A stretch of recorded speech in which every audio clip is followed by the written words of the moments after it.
All right, guys, do a quick little recap of the Rangers Penguins series.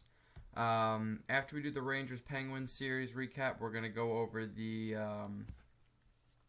upcoming matchup against the Carolina Hurricanes starting tomorrow out in Raleigh. If I can come up with the freaking money, I would like to be at the game tomorrow and possibly the one after that on Friday. We will see. We will see. So there is much to talk about the Pittsburgh series. You see, win game 1, lose 2, 3, and 4, win 5, 6, and 7. Super exciting stuff. Comeback win. But much to be desired after that series. So, quickly talking about the series against the Penguins, and I want to brush over this quickly because I want to be positive and excited for the series against the Hurricanes. We played basically 6 games against, 5.5 games against the third string goalie. And we really did not generate that much offense.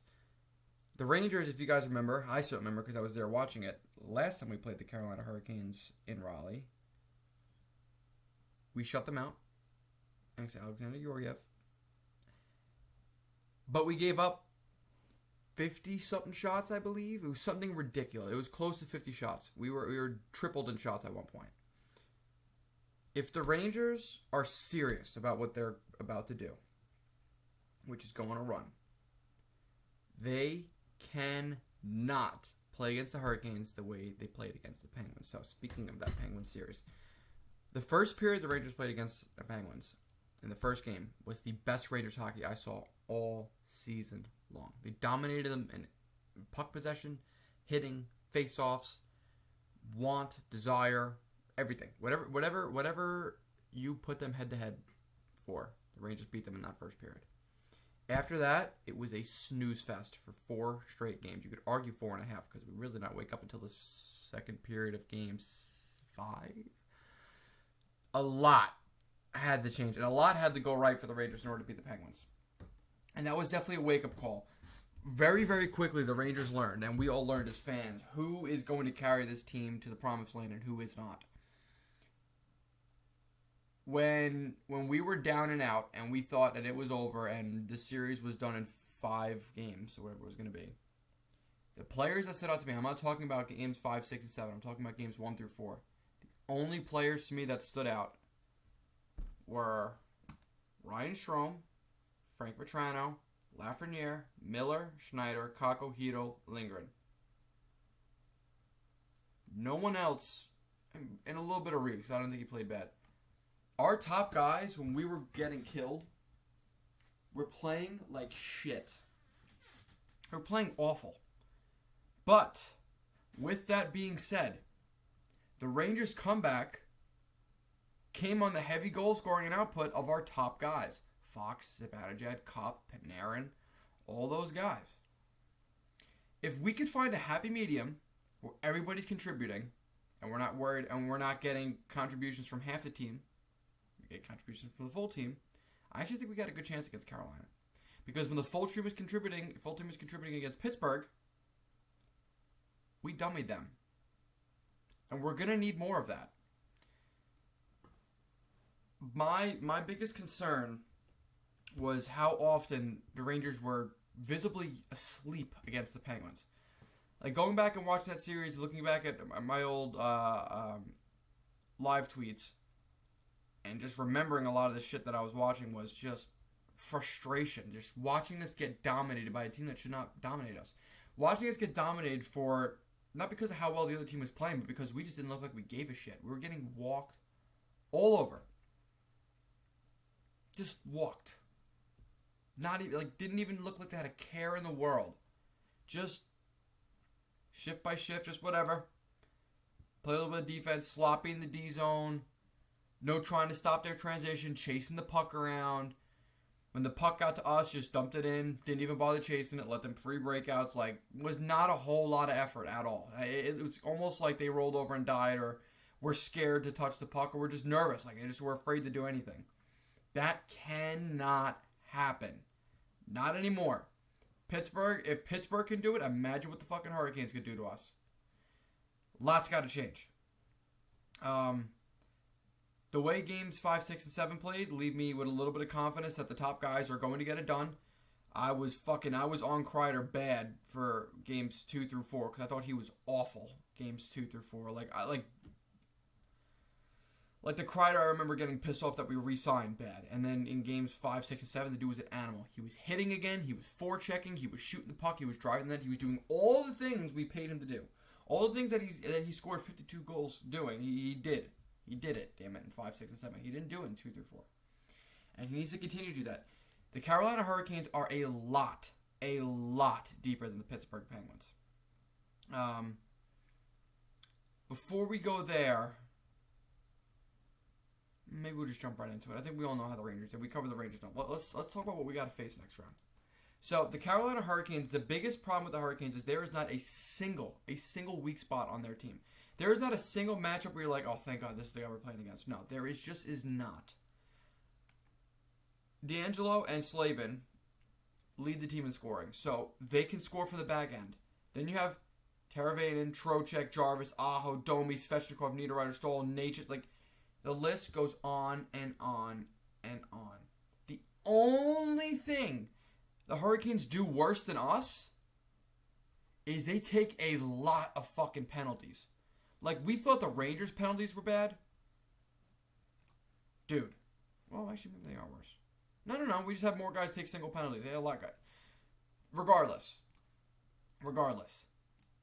The Hurricanes take a lot of penalties, and we have got to take advantage of that. They like I said, they don't have a weak spot on their team. So it's not like you're going to be, oh, I hope we get this matchup and exploit it. It's just not going to happen. There's not a single line on that team you can really exploit. They're going to come at you in waves. They don't stop moving. They are well conditioned. I mean, look, their freaking coach would be the best physically in shape player in the league, and the guy's in his 50s, all right? He's not even playing in the NHL anymore, and the dude would probably be the most in shape player in the league if he was playing right now, all right? The guy's a unit. So they're well prepared. Excuse me. They're well prepared. Up and down the lineup, they're friggin' stacked, and they just don't stop skating. If the Rangers sit on their heels, even half as much with Carolina as they did with Pittsburgh, we're going to get run out of every building we play them in. It is going to be ugly. It is going to be hard to watch. But, if we could match their intensity or counter it productively without sitting on our heels and letting them molest us, I actually think there's a pretty good chance we could beat the Carolina Hurricanes. We've had success against high-skilled teams before. We have. The Rangers, despite being a skilled team, finally do have that little bit of grit, and I think there is a chance we can beat the Hurricanes. A lot's gotta happen. The Carolina Hurricanes, a big issue they're having right now is their goaltending. I don't know if is Freddie Anderson gonna be back? Is he? Because by the way it looks to me, I don't think he's gonna be their guy. And is Ronta really going to be their guy? I know he played well in that first round, but there was a lot of people casting doubt over him. Is it going to be him? Is it going to be Kjethsyt, the fucking crazy-ass name guy? I don't know. Is Freddie Anderson ever going to be back? I don't know. But the Rangers have got to take advantage of this. For the second round in a row, we have an opportunity to take advantage of a goaltender who is not incredibly experienced in the playoffs. First we had the Smith and the Ming. Now we get to go against Antti Ranta. Gotta take advantage of it. Cannot fuck around. The days of too many passes, it has got to end. The Rangers have to shoot everything they got at this fucking goalie. I know some of those fancy plays, they work, and they do. But it's the playoffs. Again, something we could take from the Penguins. They scored 14 goals on us in 2 games. They threw everything they had at the net. They didn't give a shit where it was from. They shot from behind the net. They shot from the side of the net, top of the circle, from the blue line, from the side. You name it. They shot from there. And we have got to do the same. We've got to. We've got to find a way to slow them down. And I think the only way to slow a team down is the old theory that the best defense is a really good offense. And if you're controlling the puck, that means the other team is not. So we want to win. We're probably going to have to try to control the puck more. And that's going to mean not sitting on our heels. Not watching them play their game. We're going to have to play our game. We're going to have to suck them into our system. And I just don't know how we're going to do it. I think we can. I just don't know how. We're going to have to see a lot more from the top guys. We really freaking are. Now, one thing that really stood out to me is that the young players I named as the players that stood out to me from games 2 through 4, the ones we went dominated in, is despite them sticking out in those games, they continue to stick out in 5, 6, and 7. They just didn't need to as much, yet they did. The effort was consistent. The output was consistent. They really held us in that series. The Rangers, it was a bit of a worry going into the playoffs that it was going to be a depth issue, that the third line was just not going to be ready for it. And if anything, they were our best freaking line. Up until game 6 and 7, they were really our best line. The fourth line is finally falling into shape. I don't think we see Barclay Goodrow this series. If he broke his foot, let him rest till he's 100%. I think if we do see him back, I think it's Rooney or Reeves that comes out. I don't think in any world that anybody aside from those two would come out. Mott's playing too good. The top 6 started getting it together. They're not going to take anyone off that third line, so I imagine it's going to be Rooney or Reeves that comes out. You can't play 5 defensemen. Hopefully we've seen the last of Patrick Nemeth. God forbid that there's an injury. I knock on wood because I don't want there to be one. But God forbid there's an injury on defense. Please give it to somebody else. I would rather see Libor Hayek than Patrick Nemeth at this point. I mean, the guy's a fucking horror show. And we're undefeated without him in the lineup. Just saying. Just putting it out there. So, yeah, I don't know. It's going to be a tricky series. I think the Rangers stand more of a chance than people are giving them credit for. It's just a lot needs to happen. We got to see a lot more from certain players. Igor Shesterkin has got to stand on his head. He struggled against the Carolina Hurricanes this season. He's going to have to stand on his head. Hopefully he won't have to as much, but we need him to. Tyler Mott, man, oh my God, what a difference this guy made just being in the lineup. He doesn't even need to score. He's just doing everything. Matter of fact, I love Tyler Mott on that top line with Zibanejad and Kreider. I would almost consider putting Vetrano on the fourth line just so we have consistent offense now throughout the entirety of the lineup. And that is not a knock on Frankie Vetrano at all. This is not me saying demote Vetrano. This is me saying promote Mott. Get him on the ice more. And you put Vetrano on that fourth line, I think Vetrano's good enough to carry our fourth line. He could shoot, he could pass, he could skate, he's gritty, he does everything. But I don't really think that's the move they make. I think Mott stays on that fourth line, Vetrano stays on the top line. If it ain't broke, don't fix it. I don't really got much else to say. I mean, that Pittsburgh series was super disappointing at points, but we came back and won, made it super exciting at the end. I don't think I've ever screamed so loud in my life. Felt like my freaking throat was bleeding. I was so excited after Panarin scored in overtime. A lot's got to happen. I mean, Rangers, you know what? All it is winning 4 out of 7 games. You just have to win 4 out of 7. That's it. You got to go just over 50%. You got to win just over half the games to advance. That's really all it comes down to, and I think we could do it. And you know what? Starting the series on the road, I don't think that's a bad thing. I don't. One of the oldest sayings in all series-based sports in terms of playoffs, you are not in danger until you lose a game at home. How nice would it be if we win our first playoff game on the road and bring that back to MSG? Hurricanes lose the game at home. Pretty deflating in the playoffs. It happened to us. We lost the first game of the series at home.